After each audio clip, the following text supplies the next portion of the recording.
You ever get the feeling sometimes that somebody somewhere is going to just show up and unmask you? You do your job, you manage to squeak through it every day, get things done, but you never feel like you really deserve the title of expert, that you're really a grown up doing the job the right way. Well, a lot of people suffer from imposter syndrome. Hi, I'm Charles Burke, and I help people feel at home and comfortable in the work they do and the life they live. It's not a big thing going to work, doing your job. It's something everybody does every day of the world. Well, not everybody. A lot of people do. And they do their job. They get it done. They get it done satisfactorily or well. And at the end of the day, they finish up, clock out, and go home. But a good large percentage of those people who go home are feeling like somebody today could have come along and told me all the things I did wrong. Somebody, somewhere, maybe everybody is going to recognize finally that I don't really quite know what I'm doing. You ever have that feeling? A lot of people do have it. And the reason is actually simpler than you may believe.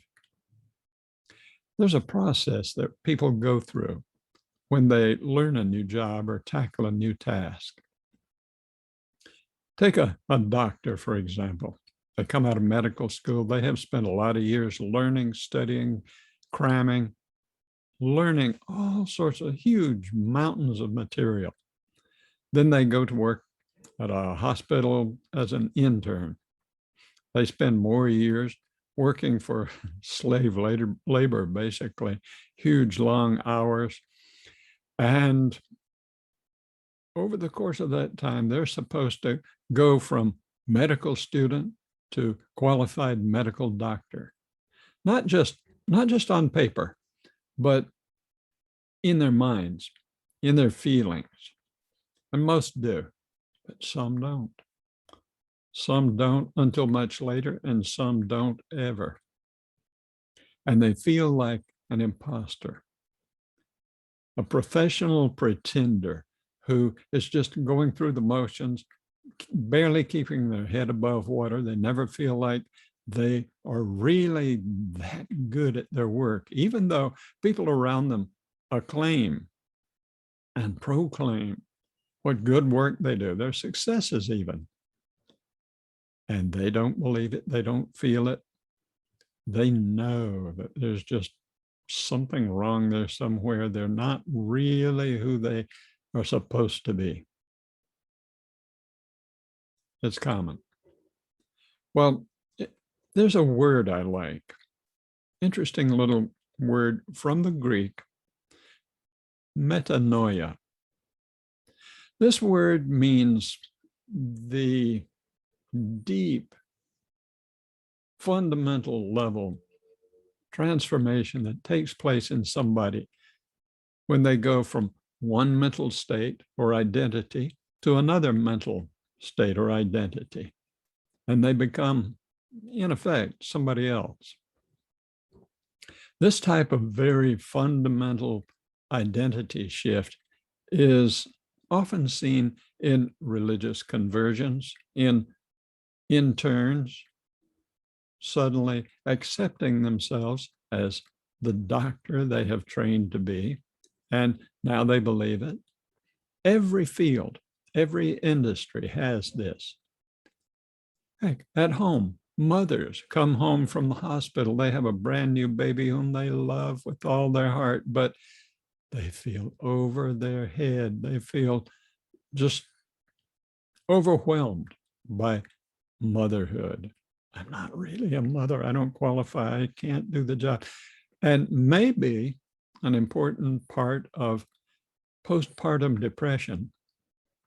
But this metanoia process is actually something that you can sort of take control of and trigger in yourself.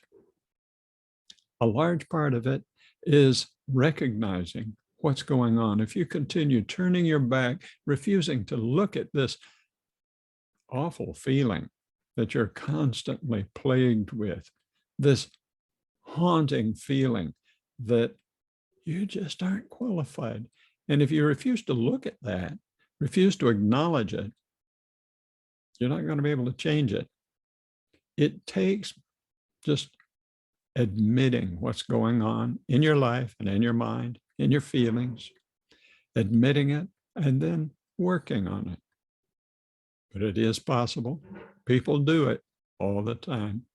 Every day, every year, there are countless people who go from imposter to real, honest to God, genuine, professional workers, professionals, genuine mothers and fathers. And it is possible to do, but you got to do it. I'm Charles Burke, and I help people accept themselves as they really are and not as they fear they are.